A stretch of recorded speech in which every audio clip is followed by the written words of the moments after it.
Assalamualaikum warahmatullahi wabarakatuh. Ketika saya masuk Islam, memeluk agama yang baru, saya punya banyak sekali kesulitan untuk memahami Islam. Namun akhirnya ketika saya mempelajari, lalu kemudian melihat referensi demi referensi yang saya dapatkan, Masya Allah, Islam itu sangat sempurna, paripurna, indah, istimewa. Dan saya mencoba untuk menyederhanakannya bagi orang-orang awam yang baru mau belajar tentang Islam, orang-orang yang baru mau tahu tentang Islam, yang mereka yang berhijrah dan mau mempelajari agamanya. Saya coba sederhanakan, dan akhirnya itulah yang kemudian menjadikan buku Beyond the Inspiration. Saya buat dari hal yang sangat sederhana untuk menjelaskan kenapa, why, pertanyaan awal tadi, kenapa sih Islam bisa jaya di masa yang lalu dan sekarang Islam itu terpuruk, dan apa solusinya dan apa harus kita lakukan agar Islam kembali lagi berjaya. Dengan singkatnya, Islam akan berjaya bila pemikiran Islam sudah berada pada kaum muslimin. Itulah yang saya tulis dalam buku saya, Beyond the Inspiration. Assalamualaikum warahmatullahi wabarakatuh, teman-teman sekalian. Malam ini kita coba akan bahas tentang the new normal. Jadi ini adalah suatu kondisi pasca pandemik yang diharapkan ada sebuah kebiasaan baru yang dilakukan oleh banyak orang-orang, yang dilakukan oleh dunia sebenarnya, karena memang kita tidak bisa membatasi hanya pada lokal ataupun regional saja, tapi ini pada satu kondisi global. Dan kenapa kita perlu untuk membahas ini? Karena memang Islam adalah satu agama yang secara alamiah adalah agama berjamaah. Maka kalau kita berbicara tentang Islam, kita berbicara tentang jamaah, dan tentu saja ada banyak hal yang sangat terpengaruh di dalam kehidupan beragama kita ketika di masa pandemi ini. Nah, pertama-tama teman-teman sekalian, saya pengen untuk memberikan sebuah pandangan dulu tentang kondisi the new normal ini. Karena banyakkan orang-orang yang berpikir, ada yang ekstrim sekali memandang bahwa the new normal ini adalah bagian daripada konspirasi, tapi ada juga orang-orang yang sama sekali tidak peduli. Karena sebenarnya sebelum dan sesudah juga mereka tidak pernah melakukan satu perubahan. Nah, pertama-tama saya harus menyampaikan bahwa perubahan itu adalah sesuatu hal yang pasti. Jadi kita mau melakukan apapun, kita nggak mau melakukan apapun, perubahan itu sudah pasti ada. Ada ataupun tidak ada COVID, kehidupan manusia sudah biasa berubah dan terus akan berubah. Kita pun juga sama. Kita kemarin berubah daripada pola-pola hidup di masa yang lalu, tapi memang COVID ini memaksa kita untuk berubah lebih cepat, berubah lebih drastis, berubah lebih ekstrim. Kenapa bisa begitu? Karena memang kita dipicu oleh sesuatu hal yang memang tidak biasa, atau sesuatu yang memang mungkin nggak datang setiap tahunnya. Tapi yang pengen kita sampaikan adalah bahwa perubahan itu adalah sesuatu yang pasti terjadi, teman-teman sekalian. Jadi kita tidak bisa memandang bahwa apakah the new normal ini adalah sebuah konspirasi ataukah sebuah keinginan pemerintah untuk menjauhkan umat muslim daripada Islam. Kita juga tidak bisa mengklaim atau tidak bisa menuduh seperti itu. Karena sebenarnya kehidupan akan senantiasa berubah. Di dalam Islam sendiri, kita mengenal ada yang namanya hakikat daripada satu perbuatan, ada yang namanya wasilah daripada satu perbuatan atau perantara. Jadi dalam satu perbuatan itu ada nilai intinya dan ada pengantar-pengantarnya. Dalam sepanjang masa, yang namanya hakikat perbuatan selalu sama. Akan tetapi wasilahnya yang berbeda-beda. Caranya, perantaranya yang berbeda-beda. Dari dulu yang namanya maling ya tetap maling. Bedanya dulu malingnya langsung, sekarang malingnya online. Dari dulu sampai sekarang yang namanya pelacuran ya tetap ada. Bedanya zaman dulu pelacurannya diam-diam di pinggiran kota, sekarang pelacurannya mungkin punya satu kamuflase tersendiri. Apakah dia tempat entertainment, ataukah dia tempat karaoke, ataukah dia tempat kelab malam, ataupun bahkan sesuatu yang kita nggak duga sama sekali seperti tempat pijat misalnya. Ataupun bisa apapun juga. Kalau zaman dulu yang namanya perzinan terjadi secara langsung, sekarang bisa jadi terjadi secara online. Kalau zaman dulu modus itu terjadi secara kalau zaman saya modus itu lewat kelas meeting, modus itu terjadi ketika pinjem buku, modus itu terjadi ketika pinjem catatan. Sekarang modusnya terjadi lewat DM, terjadi lewat mention, terjadi lewat stalking, kepo dan segala macam. Tapi esensinya tetap sama. Karena itulah agama itu akan sangat relevan sampai dengan akhir zaman karena perilaku manusia adalah perilaku yang sama. Tidak ada nilai yang berbeda pada diri manusia, yang berbeda hanya bagaimana cara dia melakukan perbuatan tersebut, bagaimana cara dia melakukan nilai perbuatan tersebut. Tapi Inti daripada perbuatannya tetap sama. Korupsi tetap korupsi, maling tetap maling, orang curang tetap orang curang, orang dengki tetap orang dengki, dan yang berubah hanya wasilahnya saja. Maka akan ada banyak the new normal dalam kehidupan kita. Sebagaimana dulu-dulu sudah berlalu yang namanya the new normal. Contoh misalnya, kalau yang lahir di tahun 80-an, milenial awal, milenial tua, itu seperti saya, lahir tahun 80-an awal, itu akan sangat merasakan perubahan dari dunia analog ke dunia digital. Karena mereka adalah milenial awal, maka mereka tetap tersuguhkan dengan hal-hal yang bersifat bersifat analog, seperti misalnya TV analog, lalu kemudian kemana-mana bawa jam tangan, kemana-mana bawa sapu tangan. Mereka kalau misalnya janjian lewat telepon umum, itu pun cuma ada di beberapa rumah. Mereka kalau misalnya mau menghubungi teman mereka, mereka harus punya kartu telepon, masih merasakan ngirim surat, masih ngerasain ngirim telegram, tahu bagaimana cara untuk punya buku catatan telepon, mereka punya buku catatan yang bersifat analog gitu kan ya, buku catatan asli gitu kan ya, mereka nyatet, mereka bawa pensil, mereka bawa penghapus dan seterusnya, yang mungkin sekarang tidak disadari oleh banyak orang atau tidak pernah dirasakan oleh banyak orang. Saya misalnya ketika nulis skripsi mungkin sudah pakai komputer, tapi saya juga masih merasakan ngetik pakai mesin tik ketika masih SMP dan SMA. Kita masih merasakan floppy disk B, kita masih merasakan floppy disk A, kita masih merasakan kemudian hal-hal kayak disket, lalu kemudian kayak CD-ROM yang dibakar gitu kan ya. Jadi mau kemana? Bakar CD. Di mana bakar CD-nya? Di rentalan, karena nggak banyak orang yang punya fasilitas itu. Kita masih merasa game-game yang jadul, dan sekarang kita punya the new normal. The new normal bagi orang-orang kayak saya sebelum datang COVID adalah the new normalnya bagaimana cara mempelajari untuk smartphone, bagaimana berkomunikasi dengan WhatsApp, bagaimana berkomunikasi dengan telepon genggam dan seterusnya, bagaimana punya normal yang baru. Dulu ketika saya menulis buku, itu saya nulis buku sangat produktif. 2 pekan bisa jadi 1 buku. Tapi sekarang nggak bisa. Saya harus menyesuaikan diri dengan the new normal. Bagaimana cara nulis buku. Dulu saya baca koran setiap hari. Saya baca majalah setiap waktu. Kalau saya mau cari referensi, saya cari ke perpustakaan. Tapi dalam kondisi yang sekarang, walaupun belum datang COVID, saya harus melakukan the new normal. Mengadaptasi diri. Termasuk di dalam dakwah. Dakwah akan terus berkembang. Dan dakwah hakikatnya tetap sama, mengajak orang untuk ke jalan Islam, mengajak orang untuk ke jalan kebaikan. Sampai yaumil kiamat, dakwah akan tetap jalan. Tidak akan pernah dakwah akan merasa kosong daripada kehidupan. Kenapa? Karena perintah Allah tidak akan mungkin bisa dibatalkan oleh waktu dan tempat ataupun apapun juga. Maka dakwah tetap akan jalan. Bedanya adalah dalam setiap masanya dakwah akan menemukan the new normalnya, akan menemukan adaptasi yang barunya. Contoh misalnya, sangat sederhana misalnya, contoh yang sangat kecil sekali, 2007 saya mulai berdakwah di sosial media. Sebelumnya tahun 2002 sampai dengan 2006 saya nggak mengenal sosial media. Saya nggak pernah main Facebook, saya nggak ngerti Twitter, apalagi karena waktu itu masih 2007. 2007 kita sudah mulai main Facebook. Dan ketika main Facebook, lalu kemudian kita ada di dunia itu, kita mulai melihat, oh ternyata dakwah tuh sekarang normalnya seperti ini. Oh ternyata yang kita dakwah ini sekarang normalnya kayak gini. Mereka tetap sama-sama manusia, mereka tetap punya karakteristik-karakteristik yang manusiawi, cuman ada perbedaan-perbedaan tertentu yang diakibatkan oleh the new normal.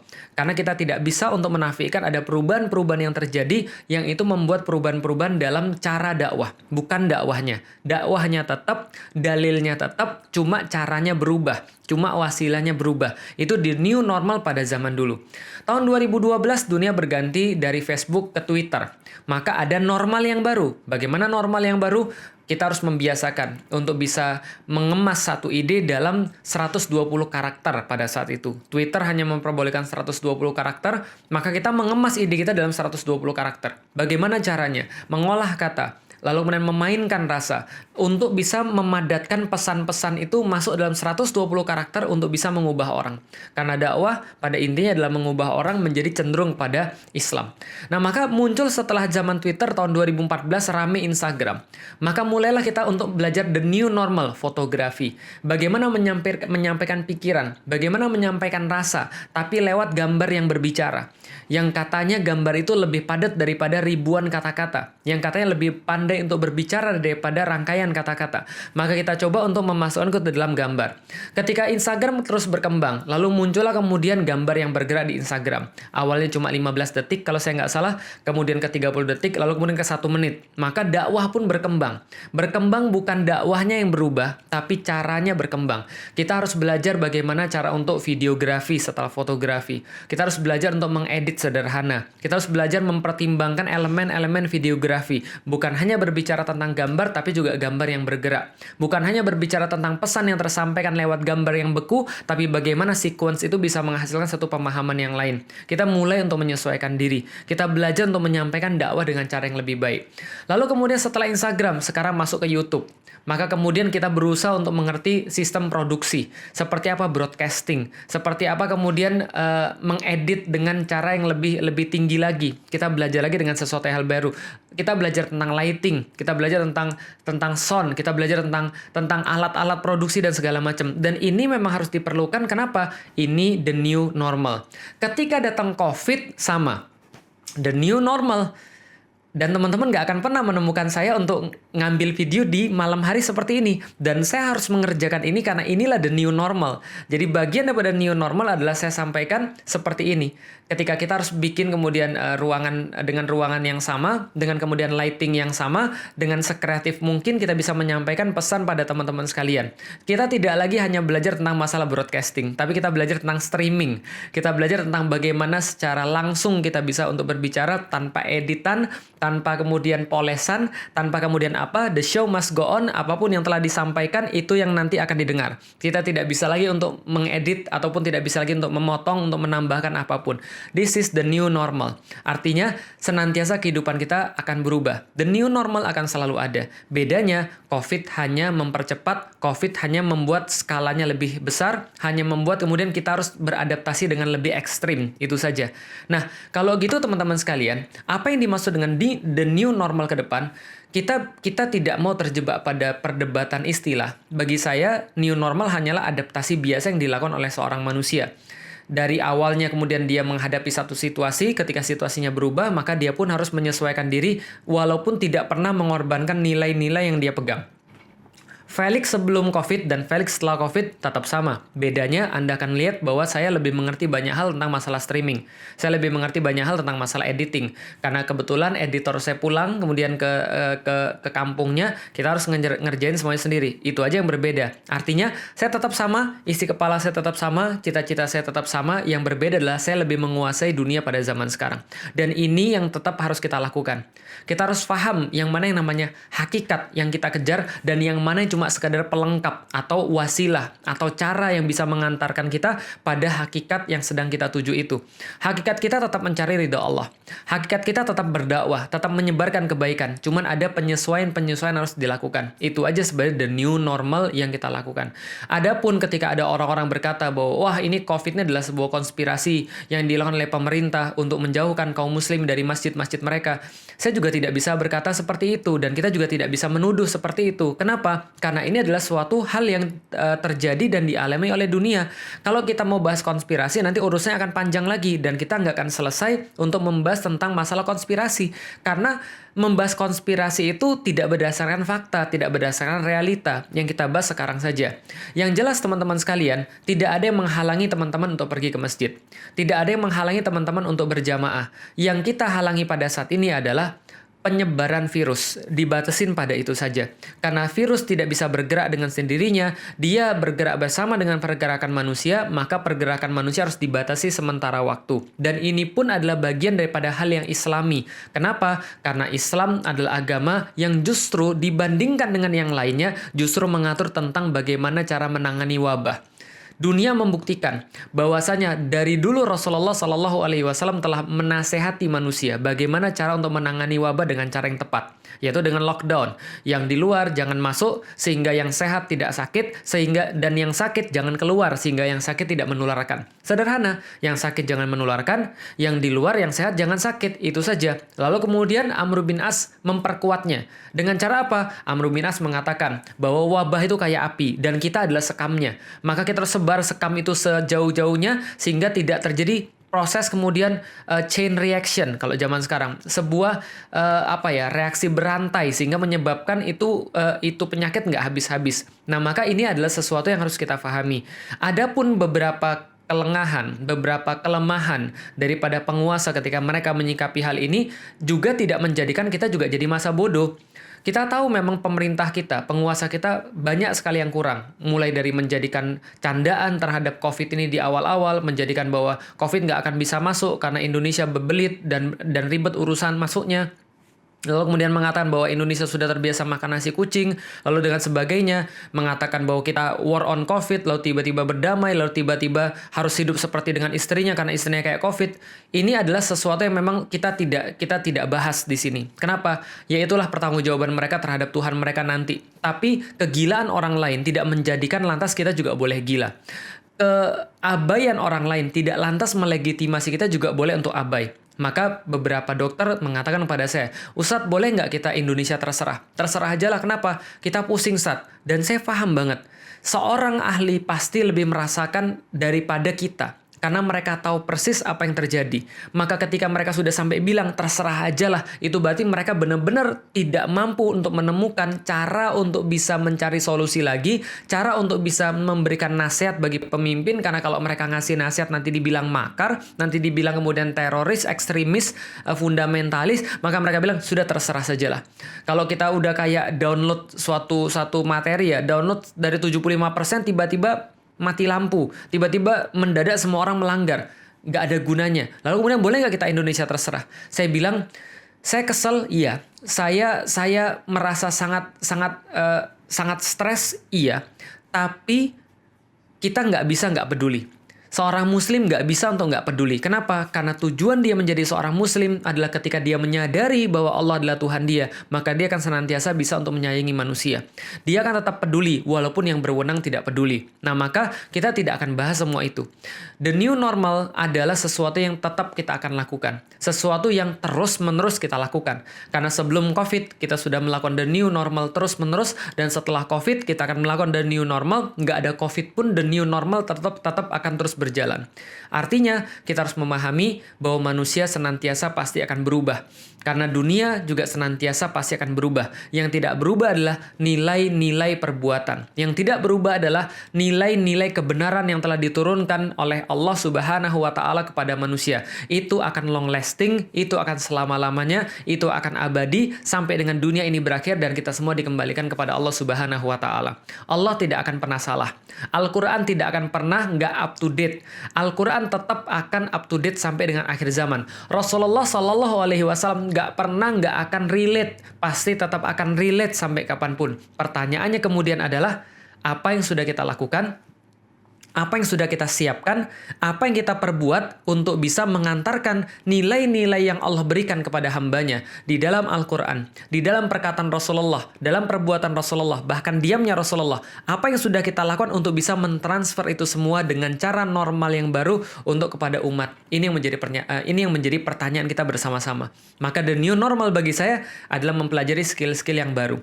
Mempelajari kemudian cara-cara yang baru. Bagaimana tidak bertatapan dengan Anda semua, tapi bisa untuk tetap menyampaikan, tetap untuk bisa get the point across kepada teman-teman sekalian yang ada di rumah. Bagaimana ngedit dengan cara yang lebih cepat. Bagaimana menghadirkan upload dengan cara yang lebih cepat. Itulah normal yang baru yang saya lakukan. Itulah normal baru yang saya lakukan bersama istri saya. Bagaimana nanti kita di luar? Di luar normal yang baru yang kita lakukan mungkin akan pakai masker. Mungkin akan senantiasa menjaga imunitas tubuh. Mungkin mencuci tangan. Mungkin akan lebih memperhatikan kesehatan. Mungkin akan lebih mengurangi aktivitas-aktivitas yang bersifat aktivitas-aktivitas offline. Tapi kita tidak akan pernah mengurangi hakikat, kita tidak akan pernah mengurangi perjuangan, kita tidak akan pernah mengurangi aktivitas-aktivitas kita menjadi seorang muslim.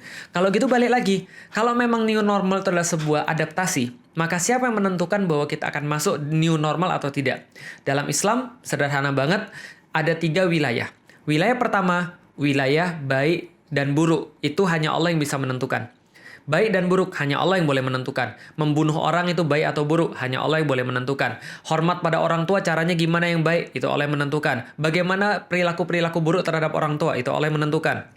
Bagaimana cara untuk mendapatkan harta yang baik, mengembangkan harta yang baik, menginfakkan harta yang baik, itu Allah yang menentukan. Maka Allah kata di dalam Al-Quran, Kutiba alaikumul qital wa huwa kurhul lakum wa asang takrahu syai'aw wa huwa khairul lakum wa asang tuhibbu syai'aw wa huwa syarrul lakum wallahu ya'lamu wa antum la ta'lamun. Di dalam Al-Quran Allah jelas-jelas mengatakan, kalian disuruh oleh Allah untuk pergi berperang. Sementara itu kalian kira buruk bagi kalian. Tapi kalian harus ingat kata Allah, apapun yang kalian benci bisa jadi itu adalah sesuatu yang baik bagi kalian. Tapi sesuatu yang kalian kira baik, kalian cintai bisa jadi itu buruk bagi kalian. Allah yang maha tahu tentang baik dan buruk sedangkan Anda tidak tahu. Ayat ini jangan cuma dibaca dan jangan cuma dipakai ketika putus pacaran. Sudahlah pacarannya maksiat, pas putus kemudian pakai dalil. Dalilnya salah lagi pas pakainya. Apa yang dia katakan? Nggak apa-apa, Allah tahu yang terbaik. Walaupun dia putus daripada aku kira ini sesuatu yang buruk, tapi sebab itu baik bagi aku. Tapi kalau aku mencintai sesuatu, itu aku kira baik, tapi itu buruk bagi aku. Enggak, ini bukan dalil untuk orang yang maksiat. Ini dalil untuk meyakini bahwa baik dan buruk itu adalah hanya Allah yang berhak menentukan. Yang kedua, tentang permasalahan benar dan salah. Permasalahan sains, permasalahan sesuatu yang bersifat ilmiah, maka ini diserahkan pada ahlinya. Maka satu ahli bisa untuk mengungguli banyak sekali pendapat manusia. Ini adalah ahlinya sangat berkuasa. Maka dalam urusan benar dan salah, Allah menyerahkan kepada manusia. Rasulullah Shallallahu Alaihi Wasallam suatu hari pernah menyaksikan seorang petani sedang menyerbukkan tanamannya. Kemudian Rasul tanyakan, kenapa engkau melakukan itu? Udah biarin aja. Maka orang tadi menjawab, ini kalau tidak diserbukkan maka dia tidak akan pernah bisa berbuah. Maka Rasul katakan, antum a'lamu bi umurid dunyakum. Maka Anda pastinya lebih tahu terhadap dunia kalian. Maka dalam dunia-dunia bersifat sains, dunia-dunia yang bersifat penelitian dan segala macamnya yang bersifat ilmu pasti, maka serahkan pada ahlinya. Jangan buka Al-Quran. Karena Al-Quran nyuruh kita untuk tanya pada ahlinya. Kita mau bangun rumah 5 tingkat di tanah seperti ini, lalu kemudian dengan metode dengan kemudian spesifikasi seperti ini. Jangan buka Al-Quran. Tanya sama teknik sipil. Kita mau kemudian untuk ada suatu waktu kemudian ada orang bilang, Ustadz bagaimana caranya, apa surat yang harus saya baca supaya jerawat saya nggak banyak? Saya bilang, pergi ke dokter. Kenapa? Karena salah ketika Anda minta wiridan. Pergi ke dokter. Cari secara ilmiah. Karena jawabannya ada di situ. Karena agama kita bukan agama klinik. Agama kita bukan agama tahayul. Yang kemudian menjadikan manusia itu bersifat malas. Dan kemudian seolah-olah dia dekat pada Allah. Padahal dia nggak dekat sama Allah sama sekali. Dia cuma malas aja. Kalau Anda mau dapat ujian yang baik, belajar. Mengenai zikir ini Anda harus lakukan tidak ujian ataupun Anda ujian. Mengenai hormat orang tua, Anda harus lakukan ujian atau tidak ujian. Doa juga sama. Tapi Anda harus membuat hukum sebab akibatnya. Dalam urusan yang kedua, benar atau salah, serahkan pada ahlinya.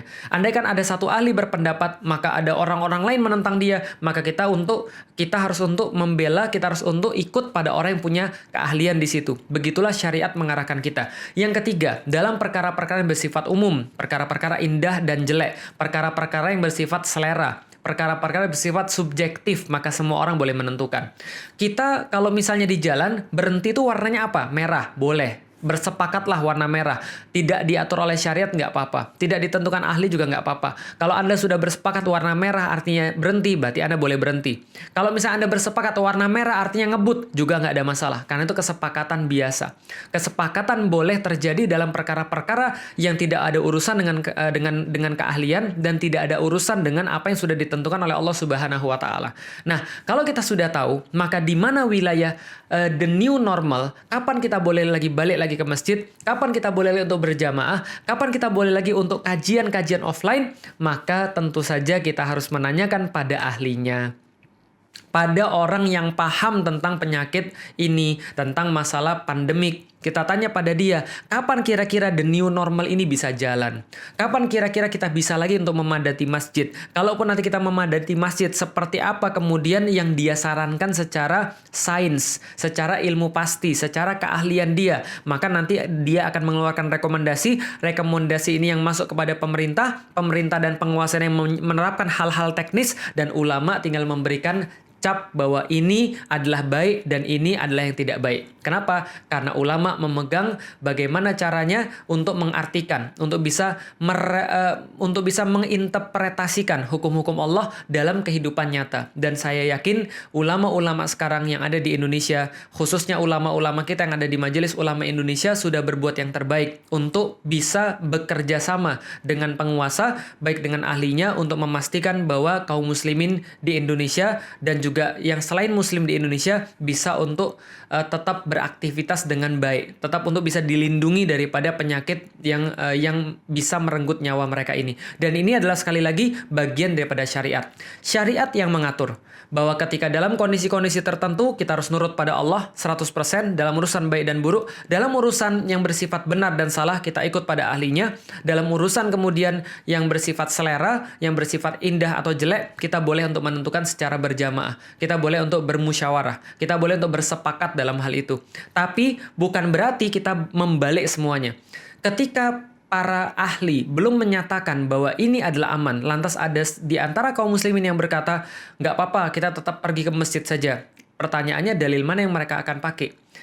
Ulama mana yang mereka pakai? Kalau ada ulama yang memperbolehkan, mungkin mereka punya dalil. Tapi ulama-ulama di MUI semuanya sepakat bahwasanya dalam hal ini, ketika para ahli belum menentukan bahwa boleh bagi umat untuk memadati masjid, berkerumun lagi dengan cara seperti apa, maka selama itu belum ada panduan, maka kita tetap harus menaati ulama-ulama yang sudah memutuskan bahwa dalam syariat Islam, keputusan terbaik dalam masa seperti ini adalah tetap berada di rumah. Tapi Ustadz, ini mall sudah rame. Tapi Ustadz, ini pasar sudah rame. Sudah saya sampaikan. Tidak melegitimasi Anda untuk bisa berbuat buruk ketika ada orang lain yang berbuat buruk. Ketika ada orang yang berbuat jahat, ya jangan turutin, jangan ikutin. Tapi kalau misalnya kita tetap harus taat pada Allah Subhanahu wa Ta'ala dengan cara menaati apapun yang sudah diputuskan berupa hukum fikih oleh para ulama-ulama kita. Kecuali tempat-tempat itu bukan tempat yang terdampak seperti misalnya Jakarta, yang sudah jelas sekali daerah merah, yaitu adalah daerah yang terjadi masih penularan satu sama lain di dalamnya. Jadi itu teman-teman sekalian bisa kita sampaikan. Singkat cerita teman-teman sekalian, kita benar-benar berharap kita bukan orang yang senang di rumah. Kita bukan orang yang tidak merindukan masjid. Benar-benar kita pengen banget kita untuk balik lagi untuk bisa beraktivitas di masjid bareng-bareng untuk sholat jamaah di sana, kajian di sana. Hanya saja teman-teman sekalian, kita muslim, kita taat pada syariat. Dan syariat juga mengatur hal-hal yang kayak begini. Karena itulah kita berdoa pada Allah, mudah-mudahan Allah segera untuk mengangkat kondisi yang buruk ini daripada kita, mengembalikan kita pada kondisi di mana kita bisa berjamaah, bisa sholat bareng, bisa kajian bareng, bisa ngobrol bareng, bisa ukhuwah bareng. Dan mudah-mudahan kita doakan ulama-ulama kita bisa untuk memutuskan yang terbaik, dan kita juga doakan mudah-mudahan pemerintah kita, penguasa-penguasa kita diberikan oleh Allah hidayah, diberikan oleh Allah kebaikan, sehingga mereka bisa untuk berpaling kepada Allah Subhanahu wa Ta'ala, karena kita meyakini bahwa urusan wabah bukan hanya urusan yang bersifat wabah belaka, penyakit belaka, tapi di situ ada urusan ketaatan kepada Allah Subhanahu wa Ta'ala. Wabah hanyalah soal. Yang menjadi permasalahan adalah jawaban kita. Apakah ketika kita diberikan soal, jawaban kita taat atau jawaban kita justru menjauh daripada Allah Subhanahu wa Ta'ala. Kalau memang sudah waktunya, selamat datang di The New Normal, selamat beradaptasi, dan mudah-mudahan teman-teman sekalian bisa tetap beradaptasi di dunia yang baru ini, di tatanan yang baru ini, walaupun bukan tatanan dunia baru seperti yang diinginkan oleh Yahudi, atau kalau memang nanti ada pembahasan tentang itu, nanti kapan-kapan kita akan bahas. Selamat datang di adaptasi yang baru, selamat datang di tempat-tempat yang baru di mana kita harus mengembangkan skill kita. Untuk apa? Untuk bisa tetap membawa dakwah ini tetap pada relnya. Untuk bisa tetap mengantarkan Islam seperti biasanya. Hakikatnya sama, nilainya sama, hanya saja wasilah yang berbeda. Assalamualaikum warahmatullahi wabarakatuh.